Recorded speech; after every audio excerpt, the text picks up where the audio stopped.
దేవుని నామానికి మహిమ కలుగును గాక. ప్రియమైన ఆత్మీయ సహోదరి సహోదరులకు నా హృదయపూర్వక వందనాలు. అందరు ఎలా ఉన్నారండి? బాగున్నారా?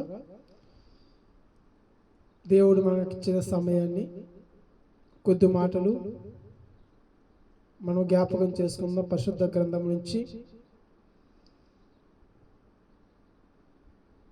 మనకిచ్చిన ప్రతి సమయము అనుకూలమైనది కాబట్టి ఈ సమయాన్ని మనందరము సదుపరుచుకొని ఆయన మాటలు మనము జీవించేవారిగా ఉండాలి. ఎందుకంటే దేవుని యొక్క మాటలు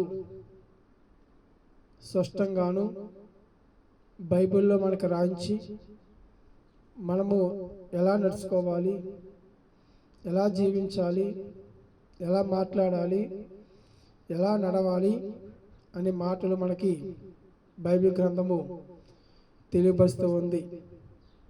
మరి ఈరోజు ప్రియ సహోదరి సహోదరుడా, వాక్యమంటున్న ప్రియ దేవుని బిడ్డలారా, నువ్వు విన్న మాటలను హృదయంలో భద్రపరుచుకొని ఆ మాటలు అనేకులుగా దేవునికరముగా ఉంటున్నాయి లేదా ఈరోజు నువ్వు జ్ఞాపకం చేసుకోవాలి.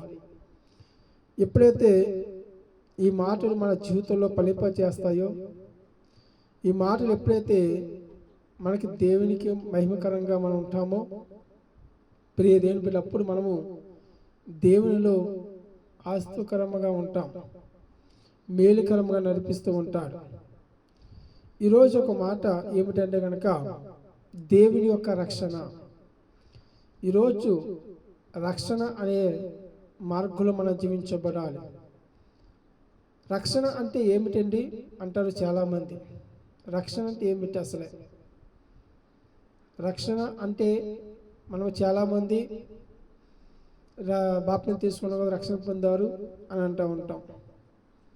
మొదట మనము ఈ రక్షణ అనే పొందుకున్నప్పుడు దేవుని యొక్క రక్షణ అనగా మనల్ని మన పాపములను కడిగేసి పరిశుద్ధంగా చేయడానికి మన ప్రతి విషయంలో మన జీవితంలో మార్పు అనేది రావడమే రక్షణ భాగ్యము. ప్రియ దేవుని బిడ్డలారా, దేవుని యొక్క రక్షణ అనగా మనందరికీ అనుగ్రహించబడుతుంది. మరి ఈ మాటలు మనం ఎంత జాగ్రత్తగా విని ఆలోచిస్తామో, ఈ మాటలు బట్టి మనం అనేకులుగా నేర్చుకునే వారిగా ఉంటాం.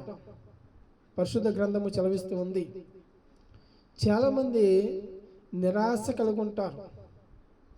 దేవుని విషయంలో ఎలా ఉండాలంటే కనుక భయభక్తులు కలిగి ఉండాలి.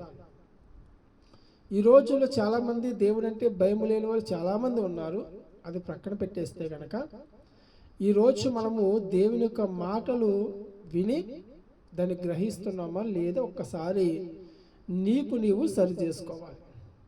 ప్రతిరోజు మన హృదయాన్ని ఏం చేయాలండి?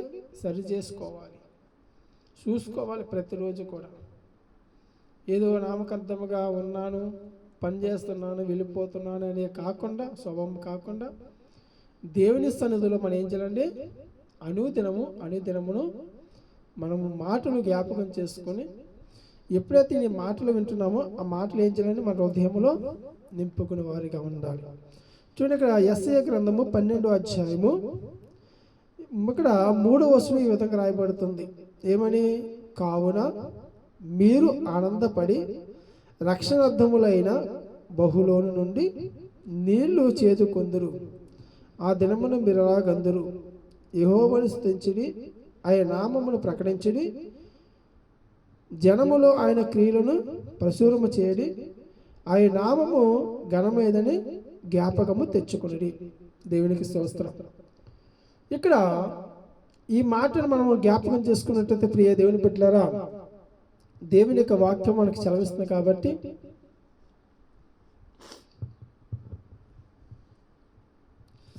ఆయన మాటలు మనం ఏమి ఉండాలండి? ఆయన మాట మనకు ఎలా ఉండాలి, మనం ఎలా జీవించబడాలి అనే విషయ సందర్భంలో మనము జ్ఞాపకం చేసుకోవాలి. ఎందుకో తెలుసండి, కావున మీరు ఆనందపడి రక్షణదారములైన బహులో నుండి నీళ్లు చేదుకొందురు. ఎందుకంటే వారికి ఏంటంటే ఆత్మదాహము తృప్తి పొందుతున్నారు. అందుకంటే సంతోషముతో విశ్వాసంతో కలిగారు. వారు ఏంటంటే వారు ఎప్పుడైతే ఈ రక్షణ భాగ్యం అనేది పొందుకున్నారో, ఇలా కావలసిన దేవుడు అక్కడ ఏర్పాటు చేశాడో, వారు ఏమన్నారంటే యెహోవాను స్తుతించుడి, ఆయన నామమును గణపరచుడి, ఆయన కీర్తించుడి. వాళ్ళు వచ్చారు చూడండి, ఆ రోజు ఇలాగంటున్నారు, ఏమని అంటే ఆయన నామమును ప్రకటించి జనములు ఆయన క్రియలను ప్రచురము చేయడి. అయ్యా నువ్వు చేసిన ఎంత అద్భుతములయ్యా, ఈరోజు అనేక మంది మేము చెప్పుకుంటున్నాం. ఇదండి ప్రచురం చేయడము, ప్రకటించడం అంటే ఏంటి? ఆయన చేసిన మేలు బట్టే నీవు అనేకులకి ఏం చేయాలి? ప్రకటించబడాలి. ఆయన నామమును ఏం చేయాలండి? కీర్తించబడాలి. ఆ నామను మనం ఏం చేయాలి? ఆ నామను బట్టి మనము గణపరచబడాలి. అంటే ప్రియ దేవుని పిల్లలు ఎందుకు చెప్తున్నారంటే ఈ మాటలు, ఆ నామము ఘనమైనది కాబట్టి మీరు అందరూ కూడా అమ్మ చాలా గొప్పవాడయ్యా మన జ్ఞాపకం తెచ్చుకొని ఆయన చేసే మేలు ఎంత గొప్పది అని ఈరోజు మనం ఏం చేయాలి? ప్రచురం చేస్తూ ప్రకటన చేయాలి. ఈరోజు మనం చేస్తున్నామా ప్రియ దేవుని పిల్లరా అంటే ప్రకటన మనం కలిగి ఉన్నామా అని ఈరోజు ఆలోచిస్తే చాలామంది ఆ రీతిగా ఉండలేరు. ఎందుకో తెలుసా? మనం తిన్నాము, మనం ఉన్నాము, మనం విన్నాము, మనకు బాగుంది, అంతవరకే. ఇంకా మన జీవితము ఒంటరిగానే మిగిలిపోతున్నాం. ఆయన మాటలు పరిశోధన చేయడానికి, ప్రకటన చేయడానికి నీ మధ్య ఏమీ లేదా ప్రియ దేవుని బిడ్డలారా? ఈరోజు నువ్వు జ్ఞాపకం చేసుకోవాలి, ఎంత కాలం అండి, ఎన్ని సంవత్సరాలుగా నువ్వు ఒంటరిగానే మిగిలిపోతావు, ఎన్ని ఏళ్ళుగా నువ్వు అలా ఉండిపోయి ఏమి నెరవేర్చకపోతే నీ ప్రతిఫలం ఏంటి అసలే? ప్రియ దేవుని బిడ్డలారా, దేవుని యొక్క రక్షణ అనే మనం రక్షణ పొందుకున్నామంటే అందరూ రక్షించబడాలి. నీ ద్వారా అనేకులుగా వారు ఏం చేయాలి? రక్షణ మార్గం నడవాలి.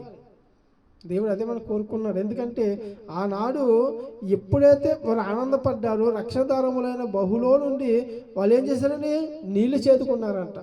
వాళ్ళకు ఉన్నది ఏంటి? ఆత్మదాహం. అంటే దేవుడు ఇచ్చిన దాహాన్ని తీర్చబడింది. వాళ్ళకి ఆత్మదాహం అనగా దేవుని వాక్యం హృదయంలో నాటబడింది. మన శరీరానికి ఆహారం అవసరమో, ఆత్మకు ఆహారం కావాలి, దేవుని వాక్యము. వారు ఏం చేసుకున్నారంటే కనుక ఆత్మదాహం దేవుని వాక్యం విన్నారు. ఆ విని గ్రహించుకుని ఆ మాట ఏం చేశారు? ఎక్కడ చేస్తే చూడండి, ఆయన స్తుతించడి, ఆయన నామమును ప్రకటించడి. ఇది వాళ్ళు నేర్చుకున్నది.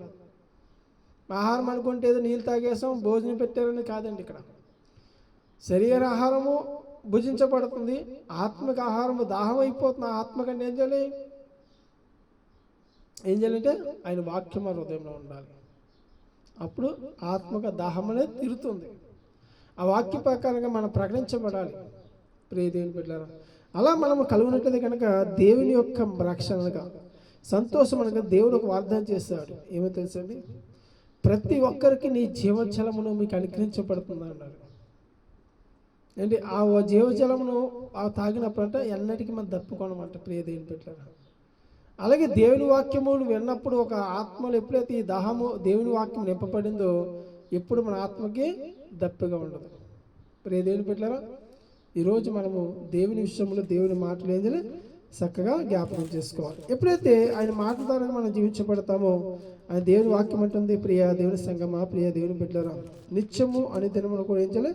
ఆయన మార్గంలో స్థిరంతంగా ఉండాలి. అంతే ఇక్కడ దేవుని యొక్క వాక్యం అంటుంది. యెషయా గ్రంథము 25వ అధ్యాయము 9వ వచనంలో అంటున్నాడు, ఆ దినమున జనులు ఇలాగందరూ, ఇదిగో మనలను రక్షించునని మనము కనిపెట్టుకొని ఉన్న మన దేవుడు, మనము కనిపెట్టుకున్న యెహోవా ఈయనే, ఆయన రక్షణ బట్టి సంతోషించి ఉత్సాహించము. దేవునికి స్తోత్రం. ఎంత చక్కటి మాట అండి.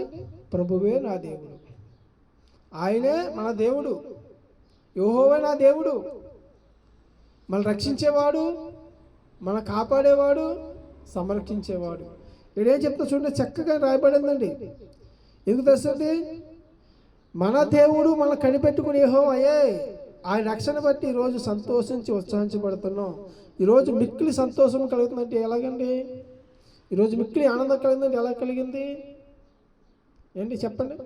మిక్కిలి ఆనందం, మిక్కిలి సంతోషం కలిగిందంటే ఎలాగొచ్చింది మనకు? అసలు ఏ రీతిగా జీవించబడుతున్నాం అని మనం చూస్తే కనుక సంతోష సమయం ఉత్సాహం సంతోషించినప్పుడు ఏదన్నా చూడు అనుకూలం జరిగిందానికి ఏంటి చూడండి, మనకి ఎంత ఆనందం అండి, ఎంత సంతోషము. ఈ సంతోషం అండి దేవుని వాక్యం నింపుకున్నప్పుడు ఉన్న సంతోషం, దేవుని వాక్యం నింపుకున్న ఆనందం మనం ఉండాలి ప్రియ దేవుని బిడ్డలారా. అలా ఎప్పుడైతే మనం దేవుని వాక్యం ద్వారా దేవుని మాట నడుచుకుంటామో, ఆయన వాక్యం మన ఇచ్చము అనేది మనం ఏం చేస్తామండి. అందుకని యెహోవా హస్తము ఈ పర్వతం మీద నిలుసును, మరి పెంట కుప్పల్లో వరిగడ్డి త్రొక్కబడినట్లును మోయేపులో తన చోటనే త్రొక్కబడుదురు. దేవునికి స్తోత్రం. అంటే దేవుని హస్తము ఖచ్చితంగా ఉండాలంట. నా హస్తము లేక దేవుని చిత్తము లేకుండా ఏది నెరవేర్చబడలేదని చెప్తుందో ఆయన హస్తము లేకుండా ఏది జరగదు. ఇది ఒకటి గమనించాలి. మంచి జరిగితే దేవుని హస్తం ఉంది, చెడు జరిగితే దేవుని హస్తం లేదు అనుకోకూడదు. మంచి అయినా చెడైనా అని చేసేవాడే. ప్రియ దేవుని చాలామంది గమనించరు. మంచి జరిగి దేవుని పక్షం చేశాడు, మంచి జరగకపోతే దేవుని పక్షం లేడా. దేవుడు కొన్నిసార్లు మనల్ని గద్దిస్తాడండి, విశ్వాసాన్ని పరీక్షిస్తాడు. నువ్వు ఎలా ఉన్నావు ఏంటి, కష్టం పోతే ఎలా ఉంటావు, సంతోషంగా ఉంటే నువ్వు ఎలా ఉంటావు అన్నీ పరీక్షిస్తాడు. నువ్వు సంతోషంప్పుడు ఆనందించి ఎంత చక్కగా నీవు ఉంటావు కదండి. మరి అలాగే మరి ఈరోజు నువ్వు బాధ వచ్చినప్పుడు ఎందుకు సంతోషం ఉండలేదండి ప్రియ దేవుని బిడ్డలారా. బాధ వస్తే మరొకలాగాను, ఆనందం వస్తే మరొకలాగా ఉంటారా. ఇది మనం జయించాలి, మనం నేర్చుకోవాలి. ఆయనలో ప్రతిదీ కూడా ఏం చేయాలి, నేర్చుకునే వారిగా ఉండాలి. అందుకే ప్రభువే నా దేవుడు, దేవుని యొక్క రక్షణ అంటే శ్రమ అంటే ఈరోజు యెహోవా కొరకు ఈరోజు కనిపెట్టుకోవాలి మనం. ఎందుకంటే మిక్కిలి సంతోషము ఆయనలో కలిగింది, సంతోష సమయం మనకు వచ్చింది అంటే ఈరోజు ఏం చేయాలంటే మనం కనిపెట్టుకొని దేవుని మాటలు విని ఆయన వాక్యం ద్వారా నడవాలి ప్రియ దేవుని బిడ్డలారా. ఎప్పుడైతే మనం ఇలా జీవించి నడుచుకుంటామో ఆయన మాటలు మన నిత్య జీవము కలిగి మనం ముందుకు వెళ్తూ ఉంటామండి. ఇది రక్షణ భాగ్యంలో మనకు కలిగి ఉండాలి. అంటే మనం ఎలా ఉండాలండి, మనం అందరము మనలను రక్షించునని కనిపెట్టుకుని వ్యక్తి కొరకు మనం కనిపెట్టుకో. ఆయన రక్షించేవాడు ఆయనే, ప్రభువే నా దేవుడు. ప్రియ దేవుని బిడ్డలారా, మరి ఈరోజు మనము కూడా ఎవరి బట్టి ఎలా ఉంటున్నాం, ఎలా జీవించగలుగుతున్నాం అనేవి గమనించాలి. ఎందుకంటే ప్రతి దినమున అంటే ప్రతి రోజున దేవుని వాక్యాన్ని చదివి అందులో ఉన్న మాటలు విన్న తర్వాత ఏం చేద్దాన్ని చక్కగా ఆలోచించుకుని ఏం చేయాలండి, నడుచుకుని నీవు అవలంబిస్తే అంటే దాన్ని నేర్చుకుంటే కనుక అందులోనే ప్రతిదీ మనకు అర్థమవుతుంది. ప్రియమైన దేవుని బిడ్డలారా, మరి ఈరోజు మనము కూడా దేవుని మాటలు వినాలి. ఎందుకంటే శ్రమలో నుండి తప్పించేవాడైనా, బంధకులను విడిపించేవాడైనా, బాధల్లోంచి విడిపించేవాడు, ఇలాగా అనేకమైన అద్భుత కార్యం చేసిన వాడైనా. మరి ఈరోజు సంతోషము ఆనందం మనకు కలగజేశాడు, మరి బాధ కలగజేశాడు. ఈ రెండు మధ్య తేడా ఏంటి అసలు మనకి అని ఆలోచించాలి ప్రియ దేవుని బిడ్డలారా. ఎప్పుడైతే మనం ఆలోచిస్తామో ఆయన మాట మనకు చలవిస్తుంది కదండి. యెహోవా ప్రతి విషయంలో మీ మధ్యన సమీపముగానే ఉన్నాను అంటున్నాడు. ఏం చేస్తున్నాడు, యెహోవా మన మధ్యన సమీపముగా ఉన్నాడు. అందుకే దేవుడు ప్రతి విషయంలో అంటున్నాడు, మన మాటలు మన మధ్యనంతా కూడా దేవుడు కనికరణ పూర్ణుడు కాబట్టి మనం సంపూర్ణంగా ఉండి ఆయన సంపూర్ణ చేసేవాడు కాబట్టి మనం కూడా ఏం చేయాలి, మార్గంలో మనం ఏం చేసి స్థిరంతంగా ఉండాలి. అందుకే మన దేవుడు మనం కనిపెట్టుకుని యెహోవాయే ఆయనే నా రక్షణ, ఆయన అందిన సంతోషం ఉత్సాహించబడుతున్నాను. మన కలిపి ఎవరి కొరకు ఆయన నా దేవుడు, ఆయన గొప్పవాడు అని ఈరోజు మనం చెప్పుకొని కనిపెట్టేవారుగా ఉండాలి. ప్రియ దేవుని బిడ్డలారా, ప్రియ దేవుని సంగమా, నిత్యము అనుదినమును ఆయన మార్గంలో మనం ఏం చేయాలి, స్థిరంతమైన జీవితాన్ని కావాలి. అటు జీవితాన్ని మనం పొందుకోవాలి. ప్రియ దేవుని సంగమా, ప్రియ దేవుని బిడ్డలారా, నిత్యము ఆయన మార్గంలో మనం ఉండాలంటే కనుక మనం ఏం చేయాలండి, మనందరం ఆనందము కలిగి ఉండాలి. మనము కూడా క్రమం తప్పకుండా యెహోవా కొరకు కనిపెట్టుకోవాలి. ఏంటంటే క్రమం తప్పకుండా. మనం ఎన్ని రోజులు కనిపెట్టి చెప్పండి, ఎన్ని రోజులు కనిపెడతామండి? 1 రోజా, 2 రోజుల, 3 రోజుల, 10 రోజుల తర్వాత 11 రోజులు ఆయన కనిపెట్టం, ప్రార్థన చేయం. అంటే దేవుడు కార్యం చేసినప్పుడు ఒక్కలాగానే, కార్యం చేయకపోతే మరొకలాగానే మనం ఉంటాం. అలా ఉండొద్దు. మనం ప్రతిరోజు క్రమము తప్పకుండా ప్రార్థన చేయడానికి ఒక క్రమం పెట్టుకో, ఒక సమయం పెట్టుకో. ఏ రోజు క్రమం తప్పొద్దు. వాక్యం చదవాలా, ఒక క్రమం పెట్టుకో వాక్యం చదువు. వాక్యం వినాలా, ఒక క్రమం పెట్టుకో వాక్యం వింటాము. ఏదో ఒక రోజు అండి, 2 రోజులండి, 3 రోజులు, 4 రోజులు, 10 రోజులు, 5 రోజులు, మళ్ళీ 6 రోజున, 11 రోజున ఎక్కడంటామండి? ఎక్కడ ఖాళీ ఉంది? మాకు సమయం ఉంది ఏంటి అసలు? వాక్యం వినడానికి ఖాళీ లేదు, చెప్పడానికి ఖాళీ లేదు. ఇంకా మన జీవితం ఏమైపోతుంది? ప్రియదేవుని పిల్ల ఇంకా అలాగే వాయిదాలు వేసుకుంటూ వెళ్ళిపోతున్నాం. కాబట్టి మనం దేవునికి దూరం అయిపోతున్నాం. దేవుని రక్షణ భాగ్యం మనకు కలుగుండి ఆయన మార్గంలో మన అందరం స్థిరంతంగా వాక్య ప్రకారంగా నడవాలని ప్రభుపేట మనం చేస్తున్నాను. ప్రియదేవుని పిల్ల అటువంటి దేవుని కృప కాపుదల మనందరికీ అనుగ్రహించి ఆయన మార్గంలో మనందరూ స్థిరంతంగా ఉండాలని ప్రభుపేట మనం చేస్తూ ప్రార్థన చేస్తున్నాం. పరిశుద్ధుడు, ప్రేమగల తండ్రి, సకలాశ్వర కారణభూతుడు, మమ్మల్ని ప్రేమించి ఆదరించి నాయన ఇంతవరకు నాయన మాతో మీరు మాట్లాడిన మాటలు బట్టి, మరి ఇంతవరకు నాయన వాక్యం విన్నవారి బిడ్డల బట్టి నీకు వందరములు స్తోత్రం నాయన. మరి వాక్యము విన్న వాక్యాన్ని వారు భద్రపరుచుకొని నీ మాటలు ప్రభ ఎన్నటికీ నాయన మరి విడవకుండా నీ వాక్యం నడుచుకునే కృప ధన్యత ప్రతి బిడ్డకి అనుగ్రహించి నీ మాకు స్థిరపరచండి. మహాపరిశుద్ధుడ, ప్రియ పరలోక తండ్రి, దయగల తండ్రి, నీకు వందములు. నిన్న నేడు నిరంతరం ఏకరీతిగా నీ కృపలో నీ ఆత్మర్థులు చేసి నామానికి మహిమ దీవెనికరంగా మేలుకు నడిపించండి. గొప్ప సాక్షిగా మీరు వాడుకోండి నాయన. ప్రతి అవసరం తీర్చండి, ప్రతి ఇబ్బంది తీర్చండి ప్రభా. ఆయన చేసే కార్యములు ప్రభా అంత అద్భుతమైనదని ప్రభా. వారు ఆత్మదహన పొందారు ప్రభా. ఆత్మదహనం తీసుకున్న తర్వాత ఆయన నామను స్తుతించి, యెహోవాను స్తుతించి ఆయన నామను ప్రకటించండి ప్రభా. ఆ నామను ప్రకటన చేస్తూ మరి నాయన అనేకులుగాను సువార్త ప్రకటిస్తున్నారు. మేము కూడా నీ మాటలు విని ప్రకటించేవారిగా నీ కృపతను మనం బలపరిచి నీ ఆత్మను వద్దలు చేసి నామానికి మహిమ దేవునికరంగా మేలుకరంగా నడిపించండి. నేను బిడ్డకున్న అవసరాలు వారు అక్కడ తీర్చండి, కుటుంబంలో సమస్య తీర్చండి. వారు చేస్తున్న పనిని వారి కష్టానికి ప్రతిఫలం చేసేసి నీ కృపతను బలపరచండి. ఏ సమస్య, ఏ బాధలు, ఇబ్బందులు ఉన్నాయో ప్రతి అవసరం తీర్చి నీ నామానికి మహిమ దేవునికరంగా మేలుకరంగా నడిపించి గొప్ప సాక్షిగా పెట్టి మీరు వాడుకోమని మా ప్రియ రక్షకుడైన యేసుక్రీస్తు నామములో ప్రార్థిస్తున్నాము తండ్రి, ఆమేన్.